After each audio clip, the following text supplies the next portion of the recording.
கிறிஸ்துவில் உள்ள ஒவ்வொரு விசுவாசியும் ஒரே பலியாக செய்த இயேசு கிறிஸ்துவின் சிந்தப்பட்ட இரத்தத்தின் மூலம் சுத்திகரிப்புக்காக ஒவ்வொரு நாளும் ஜெபிக்க வேண்டும். இது செய்த பாவமாக இல்லாமல் இருக்கலாம், ஆனால் தெரிந்தோ தெரியாமலோ புறக்கணிக்கப்பட்ட ஒரு பாவமாக இருக்கலாம். எனவே இந்த பாவ நிவாரண பலியை தினமும் நாம் செலுத்துவது நல்லது. Unconsciously or consciously, sometimes we may become jealous of somebody, we may be angry with somebody, we may curse somebody in our heart, some kind of unconscious sins we may commit.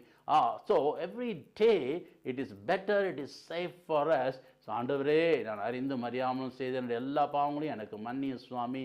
Oh Lord, I don't know where I have committed any sin anywhere, forgive me, cleanse me. So pray every day and keep yourself cleansed all the time.